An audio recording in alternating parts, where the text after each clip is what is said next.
मुझे कल जो स्वरूप के बारे में चर्चा चली थी तो उसमें क्वेश्चन ये था कि जैसे लोक में हमको अपनी बच्ची की शादी करनी है तो हम लोग कितना ढूंढते, कैसा लड़का है, क्या करता है, उसकी आमदनी क्या है, कुटुंब कैसा है, और हर एक प्रकार का निर्णय करके बाद में हम उसके नक्की करता है कि अपनी बच्ची के लिए योग्य है। इस और वो प्रकट है, लेकिन अपना जो ध्यायक भाव वो तो अप्रगट है। तो उसको किस तरह से खोजे, किस तरह से उसका निर्णय करें, क्योंकि अप्रगट है तो उसको किस तरह से अपने ज्ञान में इसके स्वरूप को बिठाए।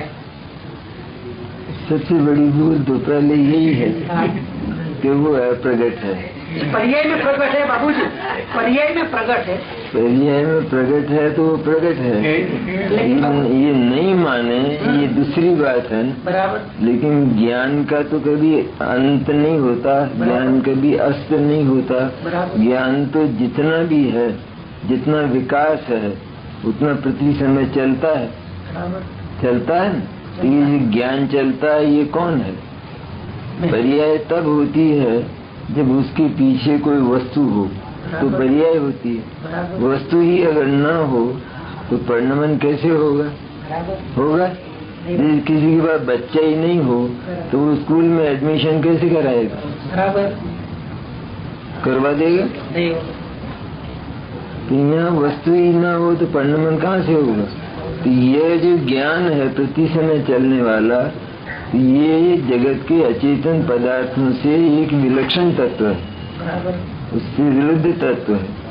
तो ये विरुद्ध तत्व है तो इस ऐसा ही विरुद्ध तत्व द्रव्य रूप होना चाहिए, वस्तु रूप होना चाहिए। तो द्रव्य है, वो चिन्मात्र तत्व है, चैतन्य तत्व है, और उसी की ये पर्याय है। भले ये पर्याय में इतना, क्योंकि वो भी स्वतंत्र सत्य है, इसलिए विपरीत परिणमन होता है। उसको कहा जाए, समझाया जाए तो भी न समझे, तीर्थंकर समझाए तो भी न समझे, और एक सामान्य जो अनुभूति संपन्न गृहस्थ है उससे समझ जाए। समझ का उस पर्याय का स्वयं होनहार का लब्धि पर और पुरुषार्थ पर निर्भर। तो पुरुषार्थ से यदि वो समझ जाता है तो पलट जाता है, ज्ञान निर्मल हो जाता है, अनुभव दिशा प्रकट हो जाती है। इसलिए प्रकट है मन ही। आपका जो अप्रगट की बात थी ना, तो अप्रगट तो वो पर्याय प्रकट है कि नहीं? ज्ञान की पर्याय, ज्ञान की पर्याय प्रगट अर्थात प्रति समय अपने अनुभव में आती है और दूसरे के भी अनुभव में आती है। अपनी ज्ञान की पर्याय अपने अनुभव में आती है और दूसरे के अनुभव में भी आती है। दूसरे के अनुभव में नहीं आए तो वो कैसे अपने से बातचीत करे? तो वो करता है ना, जैसे एक जो प्रोफेसर है वो बच्चों को पढ़ाता है तो वो ये जानता है कि मैं तो ज्ञान में परिपूर्ण हूँ ही, लेकिन ये भी ज्ञान वाले हैं इसलिए ग्रास कर रहे हैं। तो अन्य के भी अनुभव में आता है, अपने अनुभव में तो आती है ज्ञान की पर्याय। अब ये निश्चय नहीं कर पाता कि ज्ञान की पर्याय जो है वही तो आत्मा है। तो आत्मा ना हो तो ज्ञान कहाँ से आएगा? तो इतने में तो निहाल हो जाए अगर इतना निश्चय कर ले।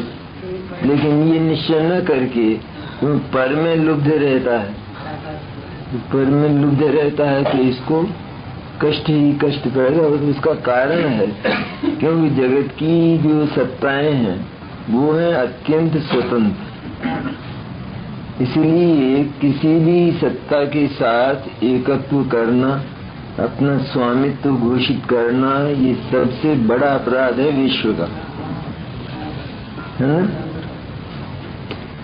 दो व्यक्ति हैं, जैसे एक है हिंदुस्तानी इंडियन और एक है अंग्रेज, तो दोनों में झगड़ा हो जाए तो कोर्ट चले जाएंगे और दोनों में से एक को सजा हो जाएगी तो वो तो मामला निमट जाएगा।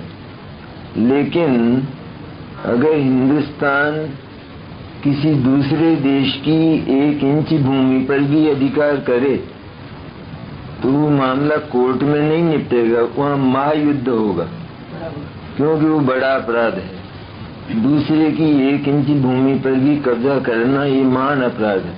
इसने सारे लोकालोक पर अपने मिथ्या दर्शन से कब्जा माना है, मानने की चेष्टा की है। हुआ नहीं है कब्जा, कब्जा होता नहीं है कभी, लेकिन कब्जा इसने घोषित किया है और माना है। तो इसकी जो नीयत है वो माँ अपराधिनी नीयत है, और सजा कार्य की नहीं होती, नीयत की होती है। इंटेंशन की सजा होती है कोर्ट में भी। तो जैसे कोई मर जाए तो भी वो बरी किया जाता है कि इसकी इंटेंशन नहीं थी, तो इसकी इंटेंशन खराब है सारे लोकालोक को हड़पने की, उस पर अपना स्वामित्व घोषित करता है। ये महान अपराध ये केवल जैन दर्शन स्वीकार करता है, दूसरी जगह मिथ्यात्व नाम की चीज नहीं है। तो परिणमन से सत्ता मात्र का स्वीकार आ जाता है। बिल्कुल आएगा, वस्तु है तो परिणमन आएगा ना, आएगा। हाँ, अगर कोई जैसे आंखों से नहीं दिखता है, अंधा है, और उसके मुंह में शक्कर रख दी गई, तो वो कैसे जानेगा कि शक्कर है? स्वाद से, मिठास से। मिठास का अनुभव होगा तो तुरंत जानेगा कि शक्कर है मेरे मुंह। तो मिठास जो परिणति है उसके साथ में शक्कर नाम का द्रव्य पड़ा हुआ है। अगर वो न हो तो मिठास कहाँ से आएगी? दीपक न हो तो प्रकाश कहाँ से आएगी? इसलिए लक्षण है, हर पदार्थ के साथ उसका अपना अपना लक्षण होता है, और उस लक्षण से वो पदार्थ पहचाना जाता है, उसको लक्ष्य कहते हैं। आत्मा के साथ ज्ञान है तो ज्ञान वो अपनी आत्मा को पहचानने के लिए है, दुनिया की बात दूसरे नंबर पर है। पर इसने दूसरे नंबर की बात को पहले नंबर पर अनादिकाल से रखा। बस वही अपना अन्य को जानने का तो उसने एक अहम किया, लेकिन सचमुच अन्य को भी नहीं जानता, क्योंकि अन्य की गिनती करना और जानना, इसको जानना नहीं कहते। तो जानने का जो मुख्य केंद्र है, मुख्य केंद्र बिंदु जानने का, वो ये है कि वो उसे स्वपर का विभाग है या नहीं। जैसे एक व्यक्ति ये जानता है कि उसके मकान के सामने एक मकान है, तो उससे पूछा जाए कि ये क्या है, कि ये मकान है, लेकिन उसकी जो नियत है वो उस मकान को हड़पने की है। तो वो मकान कहता है ये बात सच्ची, या हड़पना चाहता है ये बात सच्ची?